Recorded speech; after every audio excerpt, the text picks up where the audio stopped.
Terve vaan kaikki, ollaan Vuorisenkaan vähän ratsastelemassa, niin kuin normaalisti kuuluu meidän arkeen. Eli meidän pyydettiin tekemään ennakko Helsinki Fight Night-tapahtumasta 14.6. Pasilassa ja tästä tää tulee ja ette te jaksa meitä niin paljon kuunnella, niin aloitetaan heti matseilla. Ensimmäinen ottelu piti olla -86 kiloa. Ville Aallon piti kohdata Daniel Forsberg. Kaikki ei mennyt niin kuin suunniteltiin. Haluatko sä avata? Joo, tässä kävi vähän hassusti. Matsi oli sovittu pari kuukautta sitten. Kaikki oli hyvin, ottelupalkkiot sovittu, kaikki painoluokat, kaikki on hyvin. Niin viime viikolla Forsbergin manageri ilmoittaa, että Daniel ei suostu sovittuun ottelupalkkioon. Tää oli vähän hämmentävä tilanne, että tässä vaiheessa ruvetaan säätämään. No tästä sitten Mikko Plumi rupesi järkkää uutta kaveria sitten Danielin tilalle. Kyllä, Mikko hoisi Venäjältä Aleksei Sidorenko, Venäjän tuore K1-mestari, löytyy kuulemma takataskusta taekwondon maailmanmestaruus.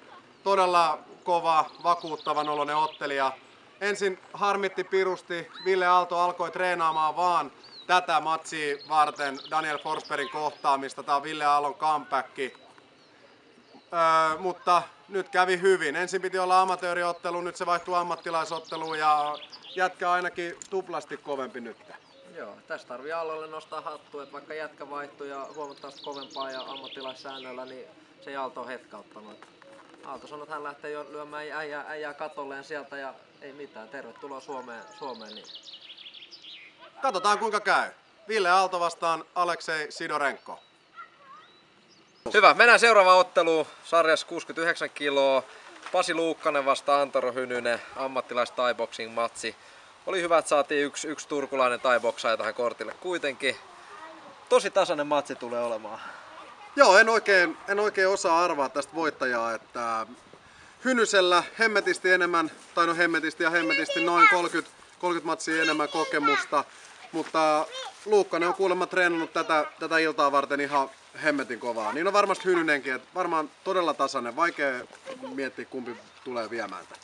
Joo, mä voisin veikata, että Hynynen menee eteenpäin ja Luukkanen vähän pakittelee ja sieltä iskee vastaan, mutta tosi tasaiset, riitsi on tasainen, kokemus nyt aika tasainen ja kova matsi. Joo, mä veikkaan, sanotaan, että mä otan villikortin Pasi Luukkanen, se vie se pisteen. No mulle jää Hynynen sitten. Pistää Hynynen toiseen erään. Näin menee. Hyvä, nyt on hyvä mennä seuraavaan matsiin tässä Kirjalohen narraamisen yhteydessä. Eli -70 kiloa Deo Petsankat vastaan Ruotsin supertähti Sanny Dahlbeck. Tosi kovan matsin on saanut Mikko ujutettu tähän kortille ja nyt on saatu Deolle semmoinen vastus, että on ihan täys työ. Joo, Deo on tosiaan niin, se on vähän, ne vastustajat on ollut niin ja näin tähän mennessä. Tosiaan Antero Hynynen oli siinä jossain vaiheessa, otti muistaakseni Deo vastaan. Se oli ihan kova vastustaja Deolle, mutta nyt toi Sanny Dahlbeck niin jäätävän kova vasuri, Ruotsin supertähti, sit on dokumenttia tehty kloorissa, otellut hemmetin kovien jätkien kanssa. Se tykkää lyödä takakättä kovaa suoraan. Uskon, että Deon toi kokemus tulee painaa tässä matsissa kuitenkin. Joo, kyllä mä luulen, että mitä pidemmälle matsi menee, niin se rupeaa kääntyä Deolle. Että Sannylla on kyllä hyvä silmä ja se on tarkka se takakäsi, mutta veikkaan, että tässä nyt kokemus vie kuitenkin vielä nuoruuden innon edelle. Kyllä, mitä pidemmälle mennään, niin Deolle tää kääntyy. Hyvä, mennään illan eka vaparimatsin kimppuun, eli -83,9. Timo Suhonen vastaan Jake Kone. Tosi erilaiset ottelijat. Suhonen tulee varmasti yrittämään nopeata ratkaisua ekassa erässä tuttuun tyyliinsä. Ja siinä nähdään sitten, että miten Kone kestää. Että Koneesta sen verran katsonut, että on tarkka ottelija, ottanut pitkiä otteluita. Suhonen taas vetää yleensä ekassa erässä kesken ja käy kuin härkä päälle. Kyllä, Jake Kone tosiaan tosi tarkka ottelija, vetää hyviä pommeja vasurilla oikealla, pehmittelee niillä ja tykkää tarjoilla polvea pirusti. Hyppypolvi on näköjään tavaramerkki. Raivari Suhonen, se on nimensä mukainen, tulee hulluna päälle, jos ei saa heti lyötyä leukaluuta rikki niin kuin edelliseltä ranskalaiselta. Se edellinen ranskalainen tosiaan oli huomattavasti heikompi tasoltaan kuin tää näin, niin varmasti ihan mielenkiintoinen matsi. Suhonen varmaan vie mattoa ja moukaroi siellä, mä veikkaan näin. Kyllä. Mä veikkaan, että eka erän lopetus nähdään tässä matsissa, mutta sitä ei tiedä. Ei, katsotaan. No niin, seuraava matsi käydään sarjassa -61,2 kiloa.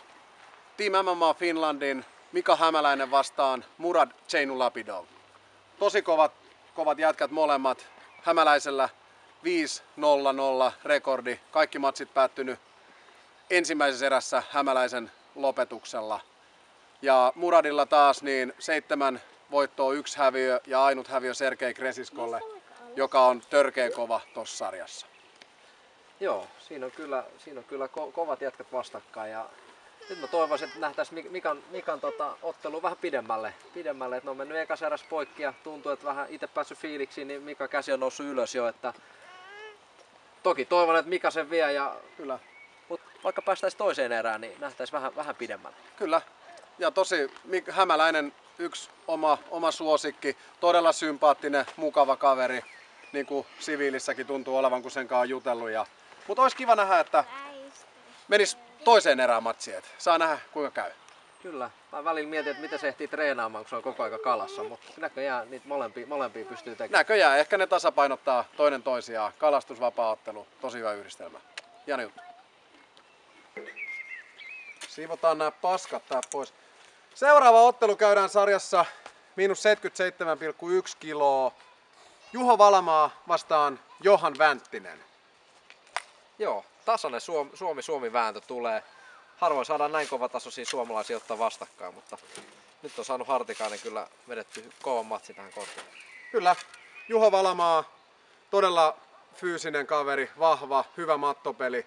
Johan Vänttinen näytti viime Espoon kehähaitteen lukkopainikisossa, näytti törkeän kovaa mattopeliä. Edellinen Johanin matsi uittoa vastaan, se oli jotain ihan käsittämätöntä. Ihan erilainen jätkä, mitä pari vuotta sitten, kun on katsonut kaverin matseja, niin en tiedä mitä Nokkosen juurta se on popsinut, tai sit treeni on muuttunut kovasti, mutta ihan hemmetin kova. Hyvä matsi tulee.